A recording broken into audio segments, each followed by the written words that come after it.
Bonsoir. Avec Mamadou Diouf, nous allons parler de l'Éthiopie. Les forces tigréennes gagnent du terrain. Mamadou Diouf, bonsoir. Bonsoir Michel. En Éthiopie, les forces du Tigré poursuivent leur progression face à l'armée fédérale, malgré l'annonce à la veille d'un cessez-le-feu unilatéral par le gouvernement éthiopien après la perte de la principale ville tigréenne. Les rebelles ont poursuivi mardi leur progression. Les autorités dissidentes de la région du Tigré ont assuré que leur lutte allait s'intensifier jusqu'à ce que tous les ennemis quittent la région. Mamadou Diouf. Oui, ceux qui connaissent très bien cette région, quand le Premier ministre Abiy Ahmed avait célébré sa victoire, avait dit qu'il n'y a pas de victoire. Il n'y a pas eu véritablement de combat parce que ceux qui connaissaient très bien cette armée, qu'il ne faut pas l'oublier, avait quitté le Tigré en 91 pour aller faire tomber Mengistu Haïlé Mariam à Addis Abeba. Les gens avaient dit non, l'armée gouvernementale ne peut pas prendre aussi facilement le Tigré, d'autant plus que dans l'armée gouvernementale, il y a des Tigréens et ils font partie de l'ossature de l'armée de l'Éthiopie. C'est comme si ces gens-là ont raison aujourd'hui. Le deuxième argument que les gens avaient donné, c'était mais c'est plusieurs milliers d'hommes. On n'a pas vu tous ces prisonniers, on n'a pas vu tous ces morts. Et à l'époque, les gens avaient parlé d'un repli tactique. Ne pouvant pas combattre directement, ils ont préféré se replier et se réorganiser. Et c'est ce qui s'est passé quand ils se sont réorganisés. Ils sont venus encercler les forces fédérales au niveau du Tigré. Et le Premier ministre a préféré, se rendant compte qu'il va être compliqué de faire face, décréter de façon unilatérale ce cessez-le-feu qu'eux, ils considèrent comme étant une blague. Mais dans le terrain, ce qui a été rapporté, c'est que les forces gouvernementales, l'administration provisoire qui avait été installée, les gens ont fui au point que parfois même des militaires ont arraché des voitures particulières pour quitter la zone parce que les forces tigréennes étaient en train de reprendre du terrain. Donc on est loin du cessez-le-feu dont parle le Premier ministre. C'est les forces tigréennes qui reviennent, mais cette fois-ci, bien sûr, avec une armada qui fait que ceux qui étaient sur place n'allaient pas pouvoir tenir tout simplement. Mandou, on peut schématiser cela comme ça, une armée dans l'armée. C'est ça la difficulté de l'actuel Premier ministre Abiy Ahmed. Mais bien sûr, les statistiques disent qu'à peu près 20% de l'armée éthiopienne est constituée par les Tigréens. Et ce ne sont pas des hommes de troupes. Ce sont également des gens gradés au niveau de l'armée. Certains spécialistes parlent même d'ossature de l'armée.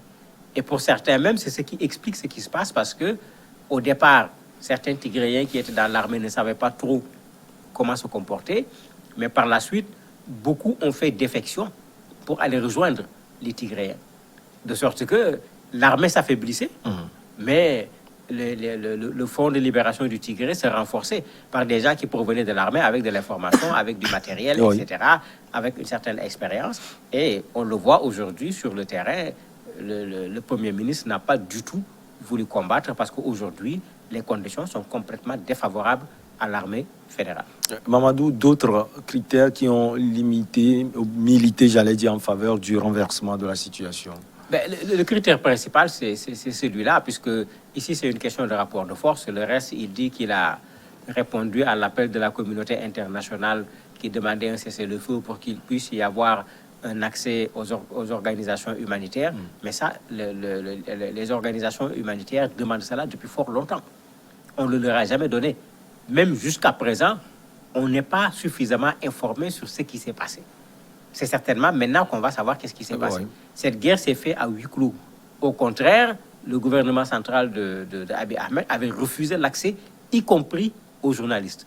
Donc, il n'y avait pas de témoins par rapport à ce qui s'est passé. Il y a des accusations de massacre.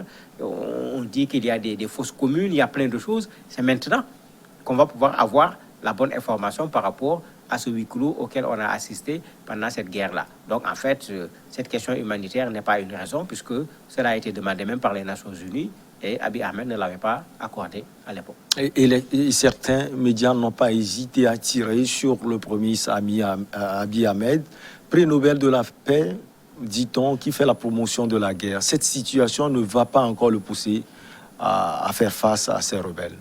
Mais non, prix Nobel de la paix, il ne faut pas qu'on confonde les choses. Il est devenu prix Nobel de la paix parce que vous avez une guerre très longue et une situation de ni guerre ni paix entre l'Éthiopie et l'Érythrée, il a pris les devants pour qu'on ramène la paix entre ces deux pays.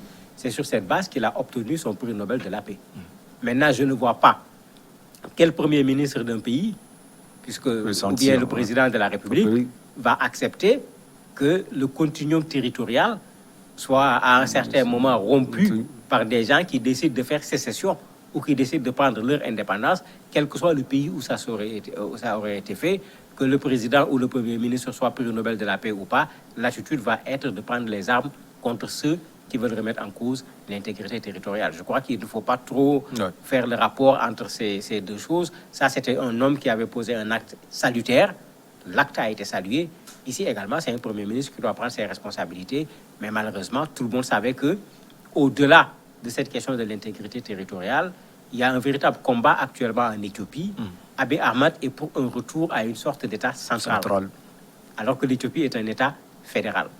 Ces forces tigréennes et d'autres partis en Éthiopie sont pour qu'on respecte le fédéralisme, qui est la réalité jusqu'à présent, mais mieux, ils demandent même à avoir beaucoup plus d'autonomie dans ce cadre dans le cadre de ce fédéralisme-là. D'ailleurs, c'est ce qui avait déclenché la guerre, puisque les Tigréens avaient considéré que le report des élections par le Premier ministre était tout simplement un alibi.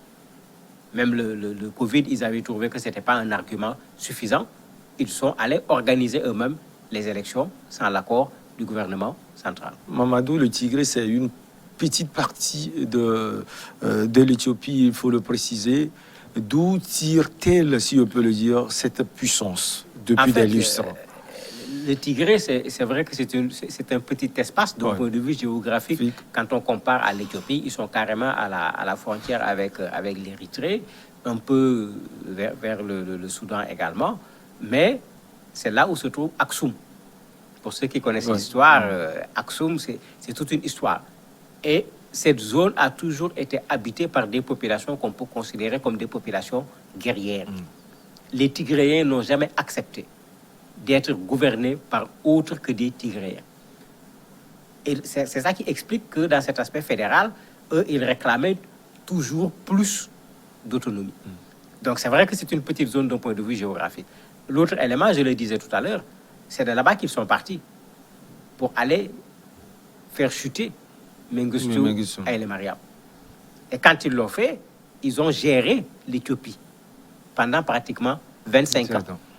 Mais bien sûr, ils en ont profité pour se mettre dans des positions de responsables. D'ailleurs, quand le Premier ministre Abiy Ahmed est arrivé, c'était son premier conflit avec les Tigréens. Au niveau des nominations, il a enlevé beaucoup de Tigréens. Et ça a failli lui coûter la vie. Ben voilà.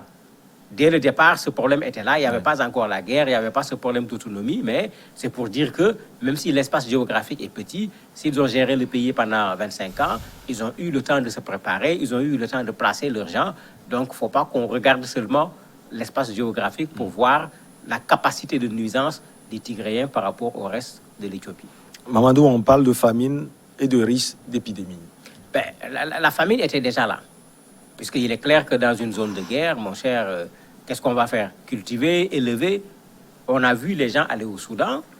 Quand ils sont arrivés au Soudan, très peu d'entre eux avaient un baluchon avec lui. Ils sont partis dans la précipitation à cause de la guerre. Ils ont tout laissé sur place. Malheureusement, comme ça se voit dans ces situations, c'est le pillage qui s'est installé. Ensuite, pendant qu'on est dans la guerre depuis 9 mois, qui a cultivé? Qui a fait du commerce? Qui a élevé? Mais quand ces activités n'existent pas, qu'est-ce que les populations vont pouvoir manger? On va directement vers la famine. D'ailleurs, l'ONU avait tiré la sonnette d'alarme et quand l'ONU demandait des couloirs humanitaires, c'était parce que l'ONU savait qu'il va y avoir des problèmes. Bon, le gouvernement central avec le Premier ministre utilise ça même comme argument en disant qu'une des raisons du cessez-le-feu, c'est de pouvoir permettre aux populations de cultiver puisqu'on va vers la saison des cultures, mais c'est juste un alibi. Ce n'est pas la raison fondamentale de leur retrait. Le secrétaire général de l'ONU, Antonio Guterres, avait dit lundi avoir bon espoir qu'une cessation effective des hostilités aura lieu face à l'offensive. Selon vous, Mamadou, quelle sera définitivement l'attitude du Premier ministre Abiy Ahmed? Personnellement, je n'y crois pas. Je n'y crois pas parce que les Tigréens vont avoir plutôt tendance à reconquérir leur territoire. Quand la guerre a commencé, il ne faut pas qu'on oublie que les Amaras, qui sont frontaliers avec les Tigréens, qui est un autre groupe de population qui était en permanence en conflit avec les Tigréens, parce que pendant les 25 ans où les Tigréens étaient au pouvoir, ils ont soumis ces Amaras, ils ont même profité de leur arracher une partie de leurs terres. Quand les forces fédérales étaient en train de combattre les Tigréens, les Amaras se sont mis du côté des forces fédérales pour combattre les Tigréens. Ils en ont même profité pour récupérer leur territoire et ajouter même d'autres territoires. Mais vous avez entendu ce que le porte-parole tigréen a dit. Il dit qu'ils vont reconquérir tout l'espace tigréen. Et il a été très clair en disant que même s'il faut aller combattre les Amaras, ils le feront. Donc on se risque de se retrouver ici dans une guerre entre deux communautés qui font partie du même pays, en plus d'une autre guerre, si le Premier ministre Abiy Ahmed va garder sa posture de Premier ministre, va vouloir gérer cette question de l'intégrité territoriale, parce que certains parmi ces Tigréens commencent déjà à parler clairement de sécessionnisme, d'autres même parlent d'indépendance en considérant que la seule solution, c'est de quitter l'Éthiopie et de fonder leur propre État, ce qui, bien sûr, ne saurait pas être acceptable pour le gouvernement actuel. Mamadou, on va terminer par l'apport mordicus de l'Érythrée. Vous avez parlé de cela tout à l'heure, au pouvoir d'Addis Abeba. Pourquoi, au prime abord, et ensuite, actuellement, quelle est la position de l'Érythrée? L'Érythrée se retrouve dans une situation délicate. Pendant la guerre, puisque je disais que ça se faisait à huis clos, les rares témoins avaient dit que les soldats érythréens étaient là. Et certaines des exactions, y compris des viols et tout, c'est eux qui le faisaient. Abiy Ahmed, pendant un temps, a essayé de démentir en disant qu'ils sont juste au niveau de la frontière. Mais finalement, il y a eu des preuves que les soldats érythréens étaient sur place. Mais au moment où les soldats éthiopiens se retiraient, les soldats érythréens également se sont retirés pour retourner au niveau de leurs frontières. Maintenant, entre les Érythréens et les Tigréens, il y a tout le temps eu la guerre. Tout le temps. Raison pour laquelle l'Érythrée avait voulu, avec cette guerre, prendre les Tigréens en sandwich avec Abiy Ahmed pour résoudre pas le problème d'Abiy Ahmed, mais pour résoudre également leur propre problème. Maintenant, puisqu'ils ont participé à la guerre, il est clair que les Tigréens qui étaient déjà pas pour les Érythréens seront davantage contre ces gens-là. Et ils l'ont dit. Ils sont prêts à aller jusqu'à Addis Abeba. Mais ils disent qu'ils vont tout faire, même pour faire tomber le Premier ministre également érythréen, pour lui faire en quelque sorte payer le fait d'avoir contribué à la lutte qu'Abiy Ahmed a menée contre les Tigréens. Mamadou Diouf, merci. C'est moi qui vous remercie. On va donc marquer une petite pause, elle s'impose, et on revient avec notre invité du jour.